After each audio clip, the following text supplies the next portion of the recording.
Bienvenidos, queridos espectadores, a un programa más de Historias de nuestros médicos. Un programa que lo que pretende es hacer un homenaje a nuestros doctores.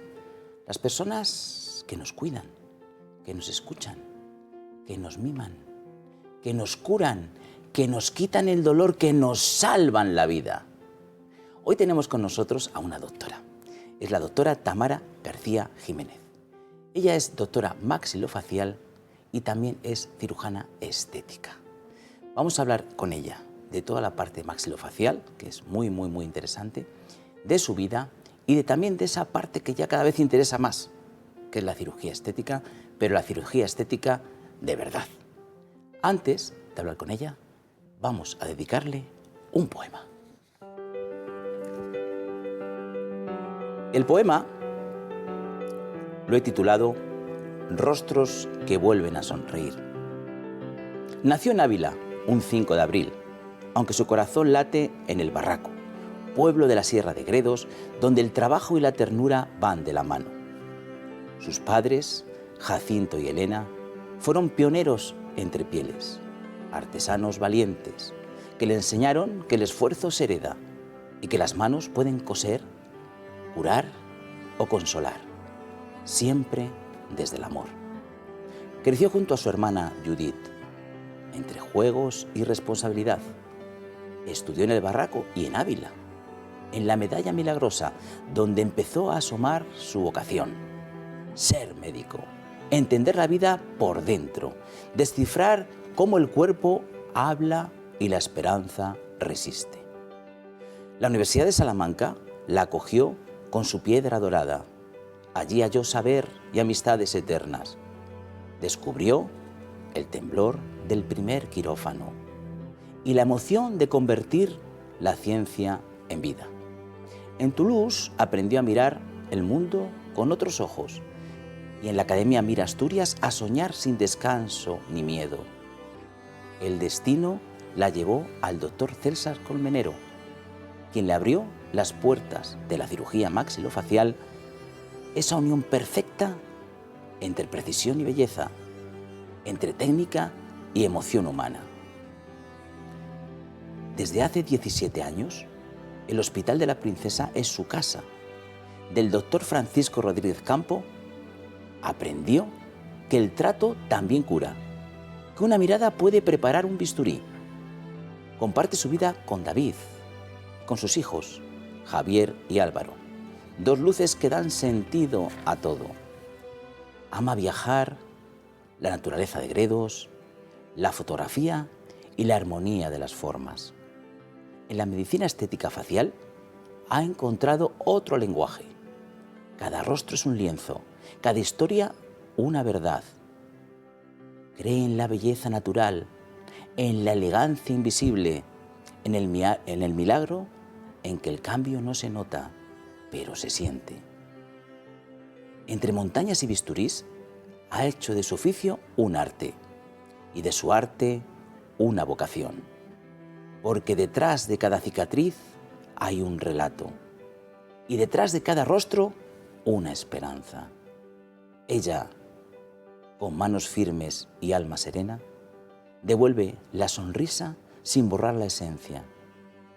Una belleza y medicina en un mismo acto de amor.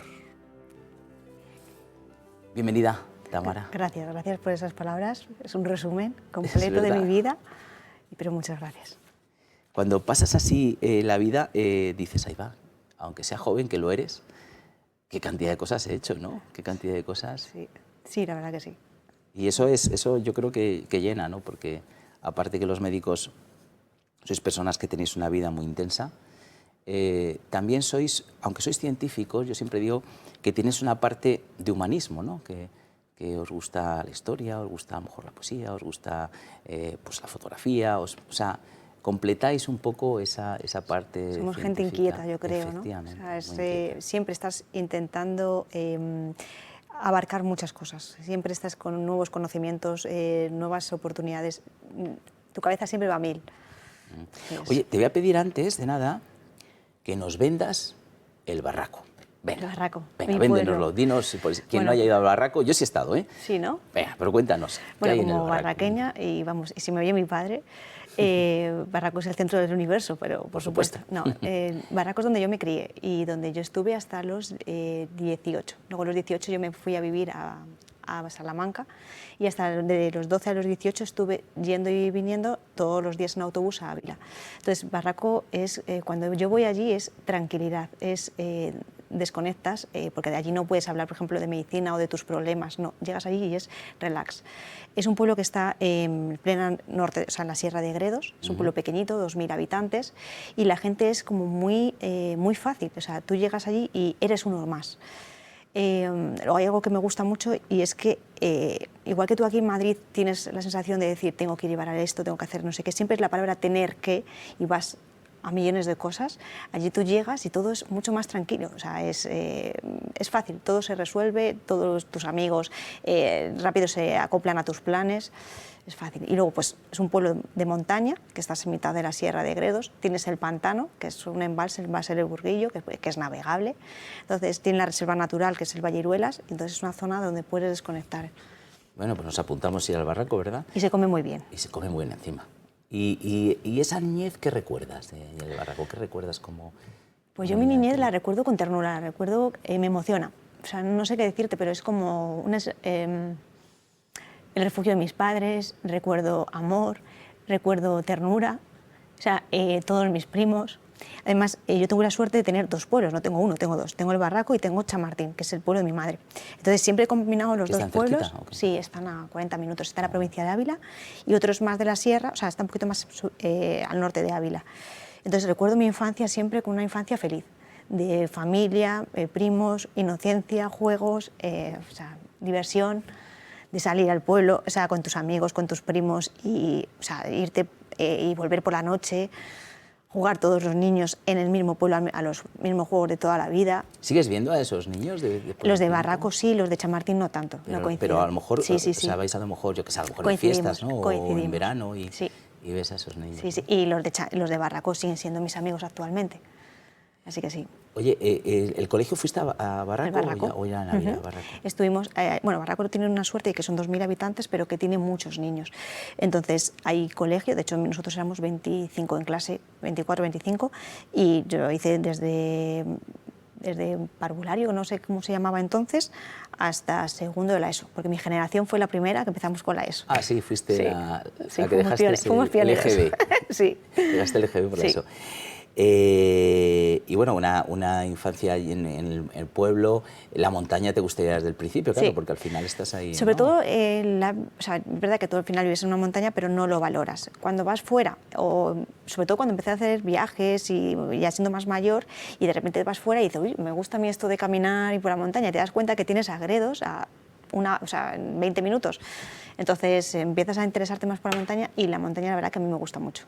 El caminar, sobre todo es ese esfuerzo que vas poco a poco. Te cuesta, pero cuando llegas al final y ves todo, es una sensación, o sea, es algo que lo tienes que vivir. Oye, y el Barraco está muy unido a lo que es la peletería, ¿no? Sí. Porque me parece que 2.000 habitantes y 42 peleterías había, nada más y nada menos. ¿Y eso por qué hay esa Pues mira, cuando mi padre tenía 18 años, es decir, ya hace años, había una fábrica de pieles, se cierra esa fábrica de pieles y empiezan a emerger las peleterías. Mi padre fue uno de los fundadores y hasta el día de hoy, que se jubiló hace 1 año y medio, mi madre sigue, han empezado a trabajar con las peleterías. Entonces en Barraco hubo un pico de 42 peleterías y ahora ya creo que quedan en activo 4 o 5. Pero sí, ha sido un pueblo que para los pocos habitantes, un pueblo con muchísima vida. Peleterías, el ganado, tenía muchísima actividad. ¿Y esas peleterías iba la gente a comprar o trabajaba para...? Yo recuerdo, o sea, Barraco funcionaba con la gente de fuera. Y luego mi padre y otros más también repartían aquí en Madrid y tenían también tienda en Ávila. Entonces yo recuerdo los sábados y domingos el pueblo lleno, o sea, lleno de tener que cerrar la puerta porque si no, eso no ibas a comer. De hecho, tú trabajabas, o sea, ibas a estudiar o a trabajar y luego los fines de semana se echaba una mano en casa. O sea, que trabajabas, estudiabas. Oye, ¿cuándo te vas a Ávila? En Ávila empiezas a estudiar, vamos, todos en los pueblos de alrededor, los que nos corresponde el instituto en Ávila, generalmente a los 13, creo que es a los 13 años, que sería tercero de la ESO, vas y vienes en el autobús a Ávila. O sea, sigues viviendo en el Sí. barraco y ibas a Ávila al colegio y volvías, ¿no? Ajá. ¿Qué tal esa experiencia? Bien, yo la recuerdo... en la Milagros? ¿Cómo se llama el colegio? En la Medalla Milagrosa. Medalla Milagrosa. Bien, la recuerdo, o sea, si yo tuviese que recordar mi vida de estudiante, quizás la más intensa, quizás sería la de la universidad, esa la recuerdo una época bonita, sencilla, salvo bachillerato. Bachillerato luego ya cambian las cosas, que es cuando ya te preparas para el MIR, o sea, para el MIR, no, perdona, para la selectividad, y ahí se intensifica, pero la recuerdo bonita. ¿Te acuerdas del médico del barraco o no? O habría varios médicos, ¿no? Había varios médicos, Dionisio, José Ignacio, pero sí, claro que te acuerdas, al final el médico del pueblo es el médico del pueblo. Claro. Sí. Qué importante es un médico en un pueblo, ¿eh? Qué importante es ser médico del pueblo. Pues yo creo que sí, sobre todo yo viviendo en un pueblo al final ves sobre todo a tus abuelos, a tu gente de alrededor, cómo trataban a ese médico y sobre todo ese respeto. Yo recuerdo a mi abuela pues lo típico de llevarle unos huevos o no sé qué, algo que para ella era importante, se lo llevaba como a modo de agradecimiento. Entonces esa sensación de que un médico en el pueblo, que todo el mundo le conozca, que tengan esa figura de referencia por si pasa algo, yo creo que es importante, sobre todo en pueblos pequeños, que al final, si tienes un problema, tengas a alguien donde acudir. Ya tus padres te dicen que desde pequeñita decías de ser médico y además forense, Sí. O sea, que no te andabas con pequeñeces, o sea, es decir... Yo te digo que en mi familia no hay ningún médico. No hay ningún médico. Y mis padres siempre dicen, desde que tienes uso de razón, quería ser forense. Y no sé por qué, pero a mí me llamaba la atención el decir, si ha pasado esto, ¿por qué pasa? Siempre me llamaba el hecho de que pudieses ir más allá. Y me gustaba dar respuestas a las cosas. Entonces, a mí me parecía fascinante que dices, quiero saber por qué se ha muerto o qué ha pasado en esto. Me llamaba mucho la atención. Y, bueno, dices, voy a estudiar medicina. Entiendo que eras una niña con... sacabas buenas notas. Bueno, más o menos, sí. Más o menos. Sí, seguro que luego al final sí, porque la selectividad, yo no sé si en tu época ya la selectividad estaba, no como ahora me imagino, pero ya estaba alta, estaba en torno a 8,5, así la nota. Lo único que nosotros valoramos de 1 a 10, no de 1 a 13. Ya, 13. Y claro, tenías claro que un poco la logística de la zona iba para Salamanca, antiguamente, ¿no? Cuando yo empecé a estudiar, nosotros nos correspondía, por ser en Ávila, la Universidad de Salamanca. Entonces opté por Salamanca. Entonces, luego creo que lo cambiaron 2 o 3 años después y ya podías elegir en toda España, pero en mi época era más o menos elegir en la misma comunidad. Entonces tenía Valladolid y Salamanca, y cogí Salamanca. También Salamanca, qué bonito, ¿eh? Sí. Madre mía. Sí, sí. Yo recuerdo los 6 años de carrera. Además, allí que estabas, ¿en piso de estudiantes? Yo estaba en piso, estaba con 2 compañeras de Ávila, una estudiaba comunicaciones y la otra también magisterio. Y vivía al lado de la facultad. Porque tu hermana Judith, que os lleváis poquito, ¿no? ¿Qué camino cogió? Mi hermana también estudió en Salamanca, psicología, pero en vez de vivir las dos juntas, vivíamos separadas. Anda. Anda. Así no teníais las peleas de casa, no tendríais otras peleas de casa, ¿no? Sí. Bueno, aquí te tenemos aquí, mira, con los ricitos. Ahora esos ricitos se han convertido en rizos. Estos rizos que tienes. ¿Y con tu hermana? Sí, mi hermana es la pequeñita, nos llevamos 2 años, yo soy la mayor y yo soy la que tiene a la pequeña. Esta es la foto, seguro que está en casa de tus padres, entiendo yo. Si no es igual, es muy similar, ¿no? Porque se la he cogido del álbum, pero sí. Y es la foto que cada vez que llegas dices, estoy en casa de mis padres, ¿verdad? Sí. Es súper bonito estas fotos. Bueno, tú eres un amante de la fotografía, luego veremos algunas fotos que has hecho, pero realmente esta foto es preciosa, esta foto que saqué antes, además, la ternura que te da. Bueno, vamos a ver, te metes en la carrera de medicina. Sí. ¿Cómo lo ves? Es decir, llegas allí, tú te harías una idea, es lo que tú pensabas, te llevas un poco chasco... Pues a mí me gustó. Tengo que reconocer que yo entré porque yo quería ser forense sí o sí. Entonces, ¿seguías con lo de forense? Sí, sí. Bueno. De hecho, cuando llegué a anatomía, una de las primeras clases, nosotros antiguamente teníamos las clases en lo que es el laboratorio, es donde estaban los cuerpos en formol. Entonces, el coger el cuerpo, ver todas las cosas, a mí me encantaba. Entonces, yo sabía que quería hacer algo más manual. Entonces, me encantó la anatomía y luego tiré por eso al mundo de la cirugía. Pero sí, a mí me encantó la carrera, me gustó. Algunas asignaturas mucho más que otras, la anatomía y todo lo esa parte más que otras, que bioquímica y micro y todas estas, pero bueno, sabía que quería hacer. Que los cirujanos, hay algunos que sois bastante, no sé si es tu caso, extremistas desde el punto de vista que dice, yo es que lo de ser médico vale, pero yo lo que quería era ser cirujano. O sea, que consideran más, o sea, son tan, que les gusta tanto eso. Claro, o sea, yo creo que cuando tú haces medicina, y de hecho sobre todo cuando haces ya la residencia, cuando tienes que elegir el MIR, lo importante, yo les digo, cuando están agobiados que no saben qué hacer, digo, tienes que saber elegir si quieres médicas o quieres quirúrgicas, porque sí que es verdad que son dos perfiles un poco diferentes. O sea, a quien le gusta la cirugía, pero hay médicos que no le gusta la cirugía, que no le gusta la sangre o que no le gusta un quirófano o la presión que tienes que soportar en un quirófano. Entonces, tienes que tirar a medicina. ¿Que luego qué especialidad médica vas a hacer? Bueno, pues a lo mejor puedes variar y es más difícil, o sea, tienes que pensar qué es lo que quieres, pero sí que tienes que tener claro si eres quirúrgica o eres médica. ¿Y tú lo tenías, vamos? Yo, o sea, creo que sí, o sea, a mí me gusta el quirófano. El quirófano al final es adrenalina, es una sensación de acción-reacción, es decir, tengo un problema, lo resuelvo. Ese cambio rápido y que está muchas veces con tus manos, a mí me gusta.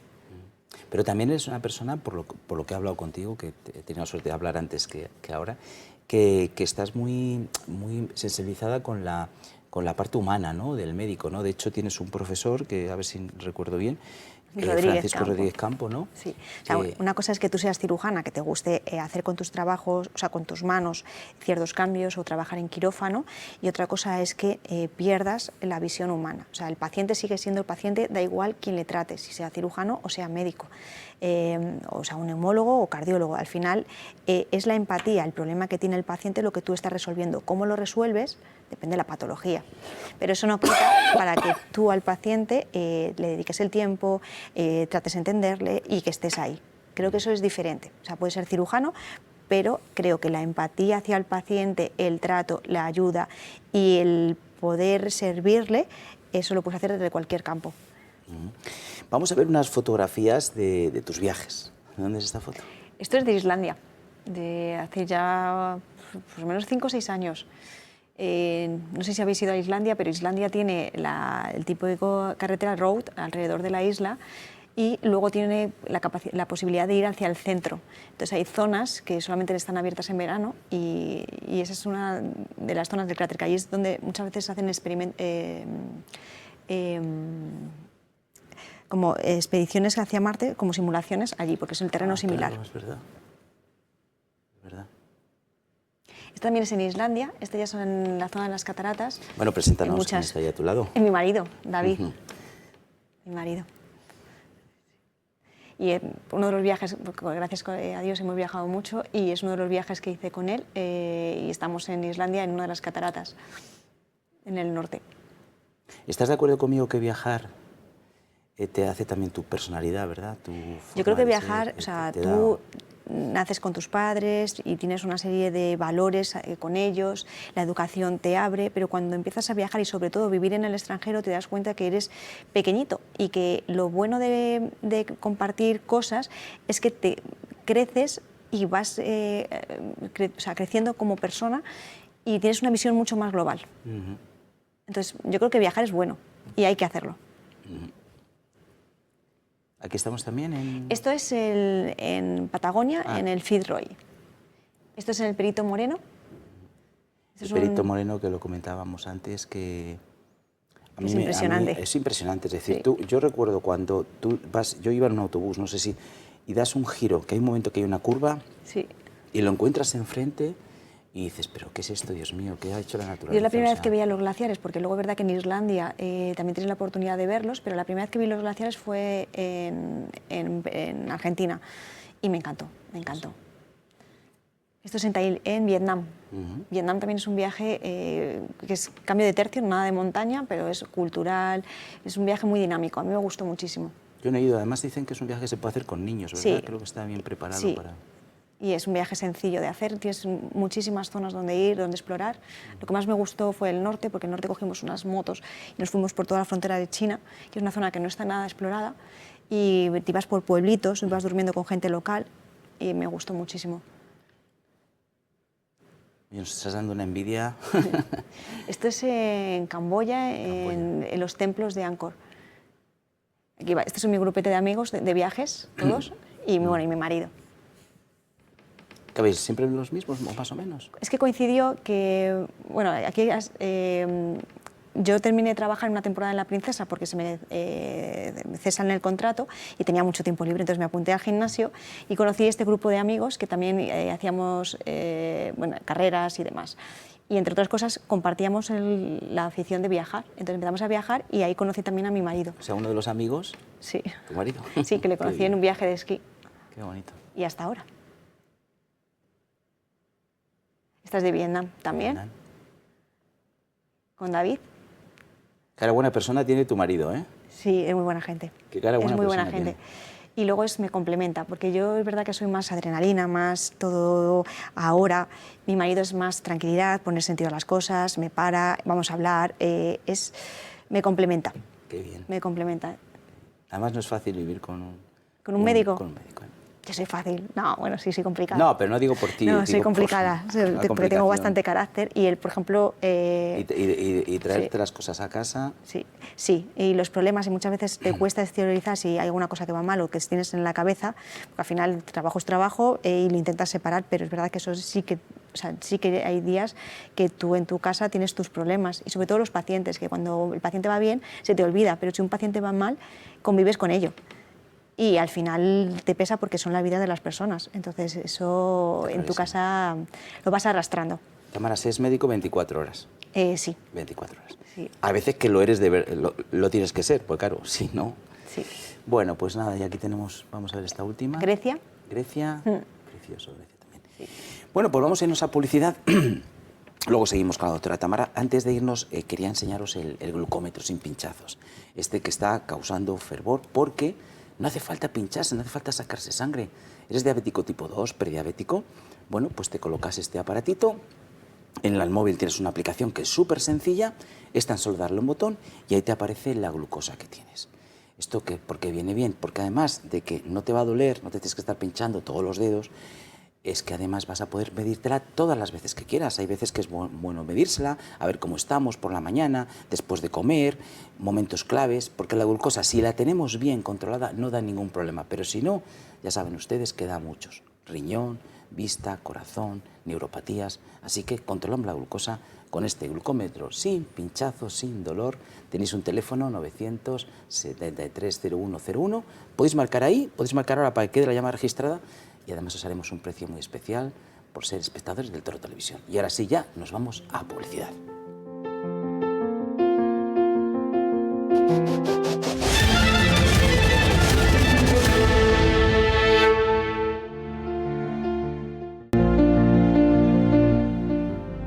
Bueno, pues aquí seguimos en esta conversación tan interesante y tan entrañable con la doctora Tamara García Jiménez, que ya, como hemos comentado, es médico cirujana maxilofacial, voy a decir cirujana porque lo que le gusta realmente es operar, y también es cirujana y lleva medicina estética, que también hablaremos de ello. Bueno, pues hemos empezado la carrera y elegimos... ¿Lo de forense ya se quedó a un lado y empezó a maxilofacial o qué ocurría ahí? Pues que justo teníamos que elegir y es verdad que a mí me gustaba el quirófano, me gustaba el momento, pues porque forense al final tenía que hacer, o sea, no tenía que hacer el MIR, tenía que dedicarme a otra cosa, y el caso es que me gustaba el tema del quirófano y el quirófano siendo forense lo perdía, entonces al final opté por hacer vía MIR y elegir, en este caso elegí maxilofacial, aunque elegí maxilofacial 15 días antes de la elección de MIR. ¿Ah, sí? Sí, sí, sí. En este caso conocí al doctor César Colmenero y me explicó un poco lo que era la especialidad, porque yo pensaba maxilo, lo asociaba con dientes, porque en la carrera tampoco es una asignatura que se estudie tanto. Entonces me dijo que no, que la especialidad tiene mucho más, que puedes hacer de abordajes a base de cráneo, puedes hacer reconstructiva, puedes hacer estética, puedes hacer todo lo que quieras y la verdad que me atrajo, lo miré y ahí decidí hacer maxilo en Madrid.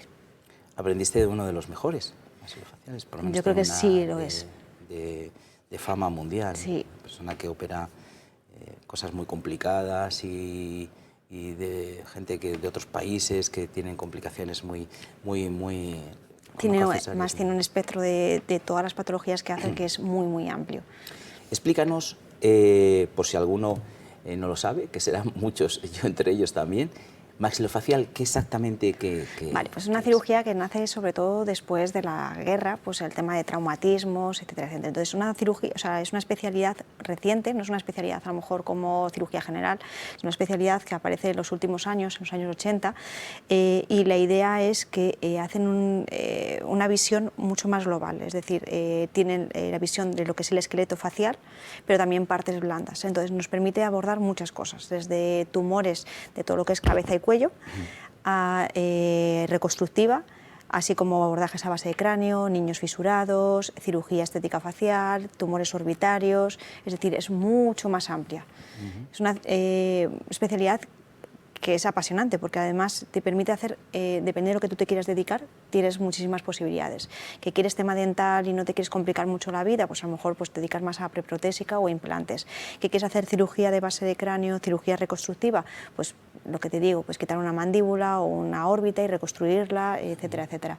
O pues hacer más cirugía plástica facial. Entonces te permite una visión muy global de todo lo que es cabeza y cuello.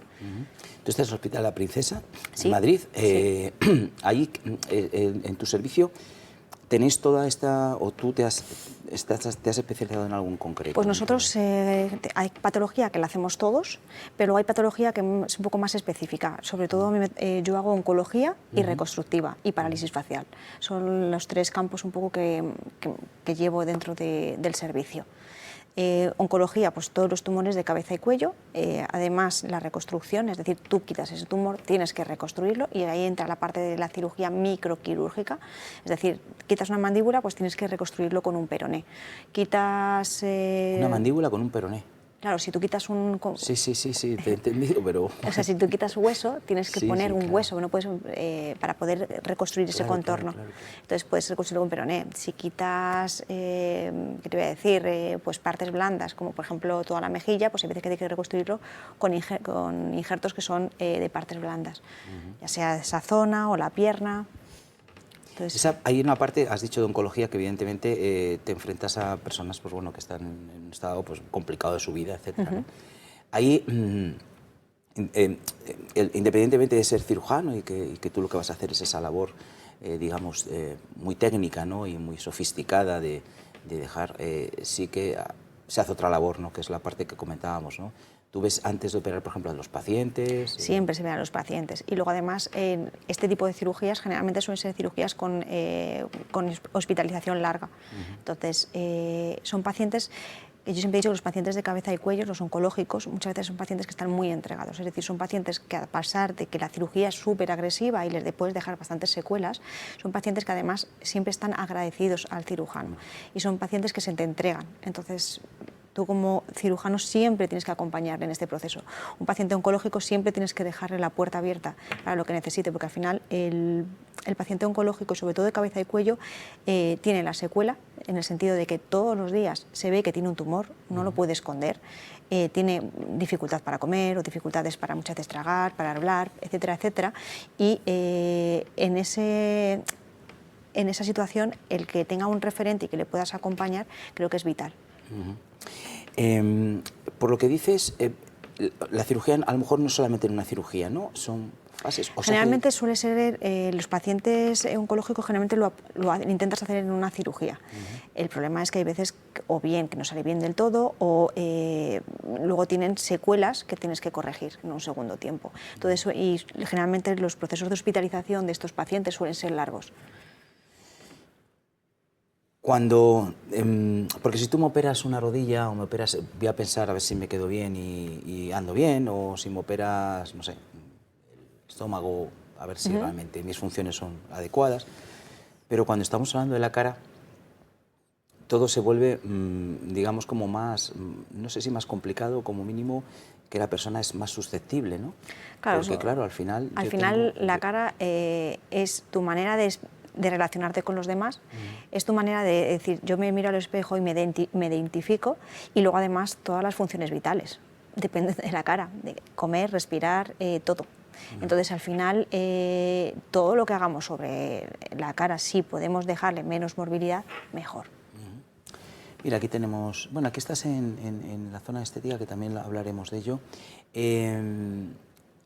Cuando hay una parte de arte en un maxilofacial? O... Pues a ver, igual que te digo que, por ejemplo, una cirugía de una parótida, que es quitar una glándula de la zona lateral, es una cirugía arreglada, es decir, que al final es más o menos los mismos pasos, abres, disecas, plano, tal, localizas el nervio y quitas la parótida. Hay otras cirugías que son muy, digamos, artísticas, en el sentido, una nariz no la haces siempre igual, unos ojos no los haces siempre, o sea, unos párpados no los haces siempre igual, o la reconstrucción, no todos los pacientes son iguales. Es decir, esa es la parte que tú tienes que ajustar al tratamiento que quieres hacer al paciente. Es como la cirugía ortognática, cada deformidad tienes que ir ajustándolo y ajustar la cirugía a ese paciente. ¿Eso te ayuda mucho la tecnología? Sí, sí. O sea, la tecnología yo creo que en todos los campos nos está ayudando. Nosotros en estética o en cirugía ortognática o en muchas cirugías, lo que hacemos ahora es planificaciones virtuales. ¿Qué quiero decir? Que tú antes de ir al quirófano, tú tienes todo planificado. En cirugía ortognática, por ejemplo... ¿Qué es ortognática? Ortognática es cuando nosotros tenemos una deformidad, es decir, la gente que, por ejemplo, muerde con una discrepancia, por ejemplo, la mandíbula más hacia afuera y el maxilar más hacia adentro, y por mucho que tú quieras ponerte brackets, eso no cierra y no encaja los dientes, o al revés, que tienes una mandíbula muy pequeña. Eso es una cirugía ortognática, entonces tienes que movilizar los huesos. ¿Cuánto lo movilizas? Pues eso lo hacemos con estudios virtuales. En cirugía reconstructiva, por ejemplo, antiguamente yo cortaba aquí la mandíbula y digo, tengo que subir un trozo de peroné, ¿cuánto subes? Pues antiguamente llegabas y decías, medías 7 centímetros, 7 centímetros. Ahora, con lo que yo hago es planificación, es que yo ya cojo lo que quiero reconstruir, me lo llevo a la pierna con una simulación y corto esos fragmentos y ya lo subo directamente. Es decir, todo va hacia la precisión. Y claro que todo lo que es la tecnología nos ayuda, tanto en diagnóstico, en planificación, en todo. Tamara, lo estás diciendo de una manera súper sencilla, pero yo estoy alucinando, digo, pero ¿cómo que coges de vas con el peroné? Claro, en vosotros, en vuestro lenguaje, en vuestra manera de actuar es así, pero el espectador normal y el público normal dice, madre mía, o sea, lo que me estás contando. Y luego al final, en ese resultado, no sé, si el paciente no está, dice, es que se hace algo o se le intenta mejor convencer o... A ver, yo creo que el paciente, al final, cuando tú le explicas todo el proceso, o sea, pongamos el paciente oncológico, es decir, o cualquier otro paciente, tú le explicas siempre el procedimiento, al final el paciente confía en el médico y accede a lo que tú le propongas. En paciente oncológico quizás el más delicado, porque le tienes que explicar que hay ciertas cosas que van a cambiar. Algunas vamos a conseguir que mejor, o sea, que estén como antes, pero otras pueden cambiar. Entonces tiene que aceptar todo ese proceso. Claro. Pero eso es a base de información y de sentarte y explicarle no que todo... crear falsas expectativas ni nada, sino exactamente ser... yo creo que un proceso que es como muy natural, porque ahora claro, la medicina estética es algo que está muy de moda y hace medicina estética cualquiera, y ya no te digo si te metes en las redes y tener cuidado que los niños se meten en las redes y dicen, yo quiero que me opere fulanito, no sabemos si opera o no opera o qué está haciendo, o yo quiero quedarme como menganito. Yo creo que hay un proceso muy natural dentro de un maxilofacial, porque al final casi se está uniendo con la medicina estética, ¿no? O sea, es algo que estudiáis perfectamente y que sea el proceso más natural. Yo sé que hoy en día puedo hacer medicina estética, no sé si todo el mundo, no sé cómo está el tema del intrusismo, pero un licenciado en medicina, por ejemplo, que ha estado 6 años y como encima es una medicina, digamos, muy golosa desde el punto de vista económico, ¿no? Pero yo entiendo que un maxilofacial lo miráis desde otro punto de vista y no quiero ir tampoco que digas, no, es que eso, porque no te quiero hacer eso, pero sí es verdad que, vamos, que si yo tuviera que hacerme algo en cirugía estética, acudiría a alguien que ha estado operando y que controla esa parte, aunque sea solamente poner alguna cosa sencilla. Ese sí que es un paso como, digamos, como un poco, digamos, natural, ¿no? Pues yo creo que anatómicamente nosotros llevamos una ventaja y es que al final es tu zona de confort a nivel de cirugía y de anatomía. Entonces, es verdad que por un lado conoces la anatomía. Por otro lado, tú sabes, muchas veces tenemos una visión más global porque no todo el mundo estudia la estructura ósea como nosotros. Entonces, tú sabes hacer un análisis facial y tú sabes qué es lo que le falta a esa cara. Entonces, por un lado juegas con la anatomía y por otro lado o sea, tú ves una cara y sabes perfectamente qué es lo que ocurre y qué es lo que pasa. Entonces, la medicina estética para nosotros es algo más, quiero decir, que es un complemento a todos los procedimientos que nosotros hacemos. Entonces, para nosotros resulta fácil en el sentido de que ya tenemos bastante avanzado. ¿vale? Entonces, la medicina estética y la cirugía estética es algo que forma parte de muchos maxilofaciales. Y hay veces que si tienes que decir que no, dices que no. O sea, yo creo que hay pacientes que a lo mejor tienen, o sea, yo creo que hay que, o sea, siempre que tienes un paciente delante, lo primero que tienes en la entrevista, ver cuáles son sus expectativas. Si un paciente tiene unas expectativas de algo que tú crees que ni puede conseguir o que el tratamiento que él quiere no es el adecuado, tienes que decir que no. No es que no puedas, es que tienes que decir que no, porque si no luego vienen las complicaciones. Claro, que es lo que a veces nos encontramos en ciertas personas que se han hecho cosas y se encuentran con unos problemas importantes, ¿no? Yo fíjate que ahí sí que soy un defensor absoluto de que, repito, no sé si puedo hacer medicina estética o a lo mejor medicina o pinchar botox en cualquier sitio o de cualquier manera, pero sí que creo y a los espectadores les animo a que cuando vayamos a hacernos algo estético vayamos primero a un médico y un médico con experiencia en cirugía y una experiencia en una cirugía que tenga que ver con el mundo de la cara como es un maxilofacial. La cirugía estética, bueno, ya hemos un poquito atisbado en qué momento está, ¿no? Porque yo creo que va a ser algo que va, todavía no estamos ni muy cerca de lo que va a ser la subida, ¿no? Porque al final vivimos más años, queremos encontrarnos mejor, la cara es el espejo del alma. ¿Cómo ves tú la medicina estética desde tu punto de vista? A ver, ¿la medicina estética está cambiando en los últimos años? Sí. O sea, yo creo que se está democratizando. Yo creo que se ve como algo más natural. Antiguamente el que se hacía medicina estética eran gente muy contada y no estaba bien visto que tú dijeses me he puesto o me he hecho. Hoy día creo que está accediendo más gente y sobre todo más jóvenes. Y además la medicina estética ya no es como antes que era voy a rellenar hasta la última arruga y tengo cara hinchada. No. Hoy día se tienden a técnicas menos invasivas y sobre todo que transforman la piel, lo que se llama medicina regenerativa. Entonces ya no solamente es rellenar, sino que ahora vamos a transformar esa piel para prevenir el envejecimiento. Entonces la medicina estética está cambiando un poco en las bases. Lo que te digo, priorizamos mejorar calidad de la piel, mejorar la textura de la piel y no voluminizar. Mientras que antiguamente lo único que se tenían eran, pues, empezamos con las siliconas, que fueron retiradas, y luego pues, ácido hialurónicos. ¿Que el ácido hialurónico está bien ponerlo? Sí, por una persona que tiene una depleción de volumen, pero no todo el mundo es candidato de ácido hialurónico. Entonces tienes que individualizar los tratamientos. Entonces a lo mejor puedes empezar tratando para mejorar la calidad de la piel, inducir el colágeno, pero no necesitas voluminizar. Entonces yo creo que se está expandiendo todo lo que es la medicina estética. Creo que, y más que nunca, hay que tener en cuidado qué nos inyectamos, porque todo deja huella estética, y sobre todo si empezamos en fases tan tempranas de nuestra edad. Además puede haber un momento que pueda hacer algún tipo de reacción, ¿no? Lo que te inyectas, que puede que lo tengas que quitar, ¿no? Sí. Todo, o sea, y eso evidentemente tenemos que hablar con una persona que sea médico, que sepa qué reacciones que hay, que dé un seguimiento, no se trata de... Sobre todo, es que si tú haces un procedimiento, tú tienes que saber tratar esas complicaciones. Entonces eso es fundamental, porque al final todo procedimiento médico no está exento de alguna posible complicación. Es verdad que generalmente suelen ser inocuas y es verdad que normalmente o sea, no suele haber ningún tipo de problema, pero en alguna ocasión puede ocurrir. Bueno, la doctora Tamara García Jiménez, porque yo estoy seguro que mucha gente dice, es verdad, porque cuando las cosas las contamos así, te das cuenta de que es cierto, ¿no? Y que hay a lo mejor una especie de intrusismo, digamos, o que se está llevando esto a un terreno tan comercial, digamos, que no miramos la base, ¿no? Que esto al final estamos hablando de medicina y estamos hablando de salud, no estamos hablando solamente de ponernos más guapos, más feos, quitarnos una arruga o no, ¿no? La doctora, tú tienes una clínica, además trabajas en una clínica privada, además de estar en La Princesa. La clínica se llama Clínica Saint-Given, es un poco raro, es Saint-ND y Given, G-H-E-A-V-E, Given, Saint-Given. Pero bueno, está en la avenida Juan Antonio Samaranch, número 82.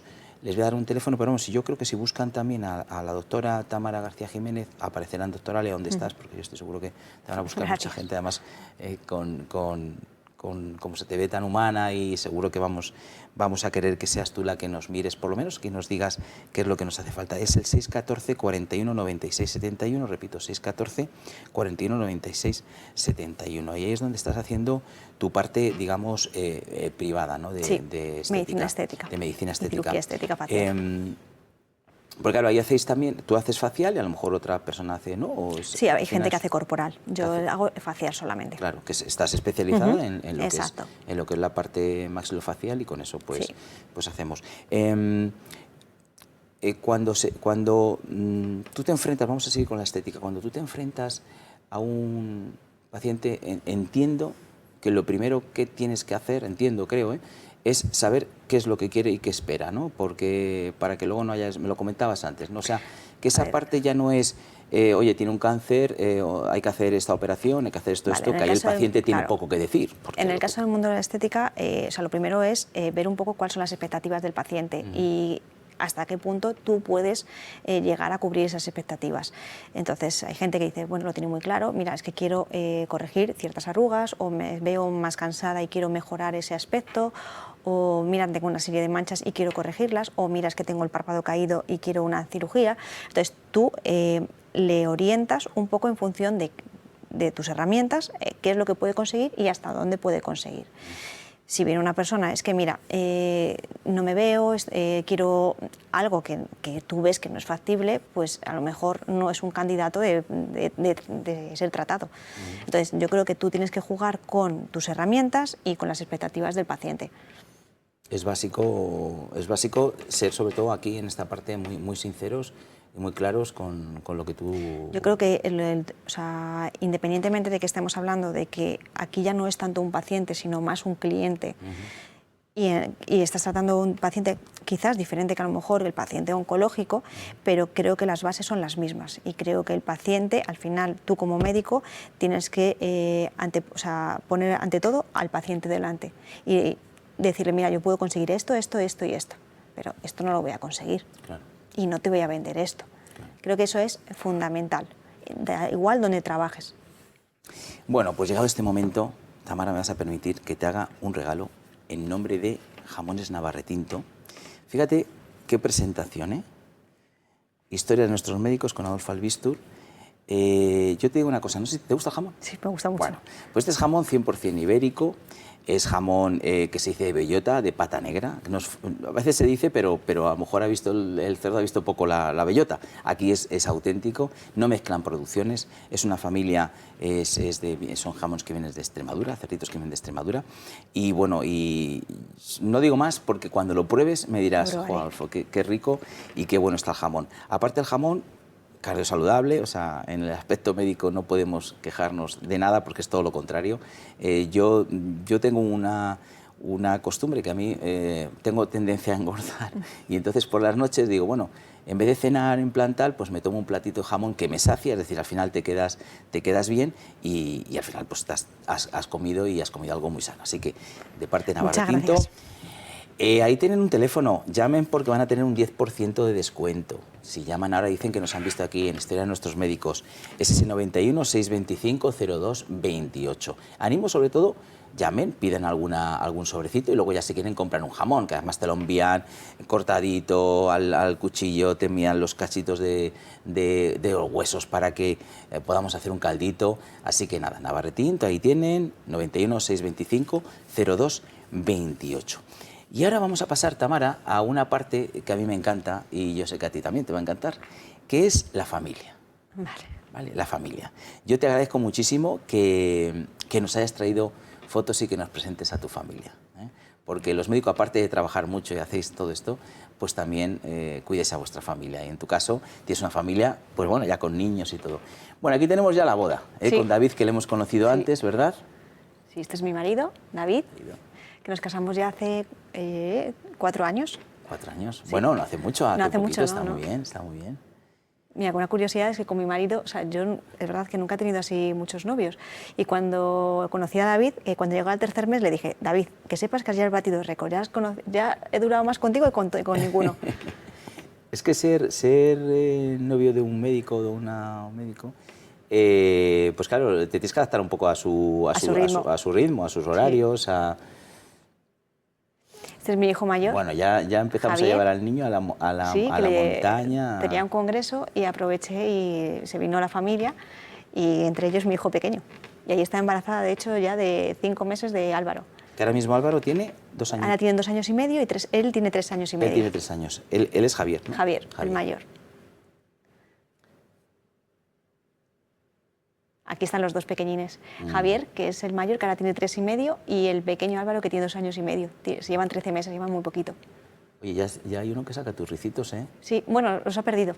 ¿Ah, sí? Sí, los tenía, pero ahora los he ido perdiendo. Los niños pasa, que los pierden, lo vuelven a ganar. Sí, y aquí están los dos igual. La verdad que se parecen, ahora los ves y parecen gemelos. Sí, sí, que se llevan muy poquito. Claro, Álvaro está mayor y Javier está más pequeñín y se llevan, 13 meses, entonces prácticamente están iguales. De hecho, usan la misma ropa y todo. Y aquí con mi marido. La familia... Estas son las fiestas de Barraco. Ah, estas son las fiestas de Barraco. Estas son el día grande de Barraco. Que siempre nos juntamos con toda la familia, con mis padres, mi hermana, con todos. O sea que aquí estamos, digamos, en pleno pueblo de Barraco. En la plaza del pueblo.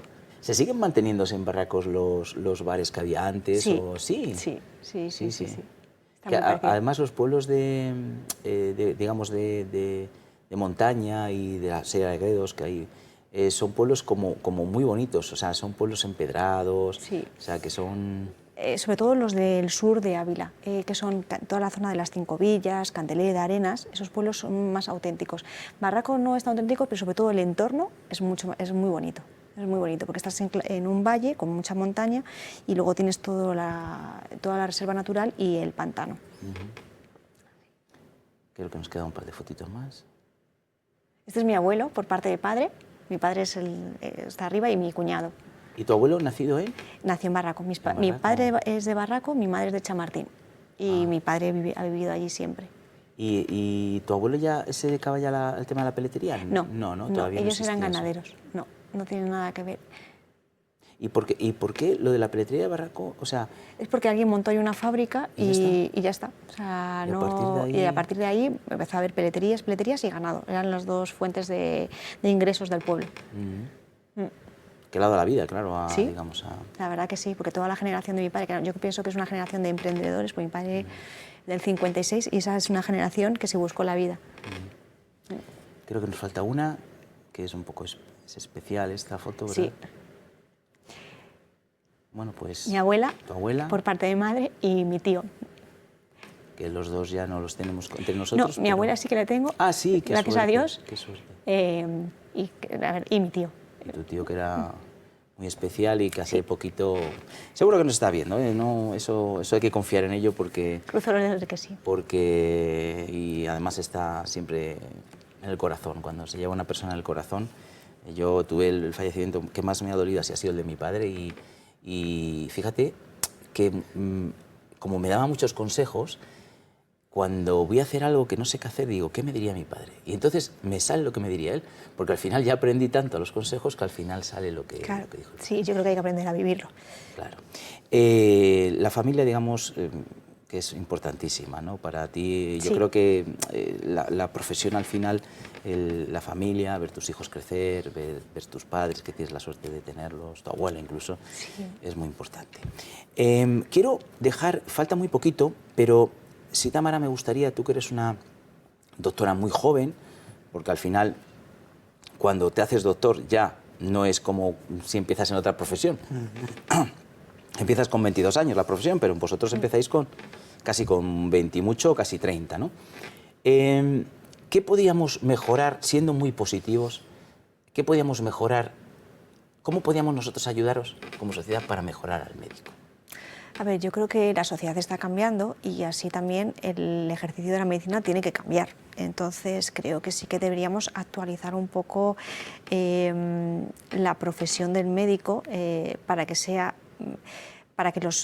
todos los que ejercemos, sobre todo en la pública, podamos desarrollarnos y sentirnos más confortables. Entonces yo creo que sí que habría que intentar escuchar más a todos los profesionales, sentarse con los profesionales y no tanto evadirnos en números o en necesidades, sino sentarnos con el profesional a pie e intentar ver qué es lo que está pasando o qué es lo que se debería de cambiar y qué se debería actualizar. Date cuenta que este sistema, llevamos 30 años con el mismo sistema, con toda la misma estructura. Y creo que sí que es verdad que sí que hay que cambiarlo. Y yo te voy a decir una cosa, Tamara, y lo digo porque no soy médico, puedo decirlo, ¿no? Los médicos hacéis un tipo de trabajo que en algunas circunstancias no lo haría nadie, ¿no?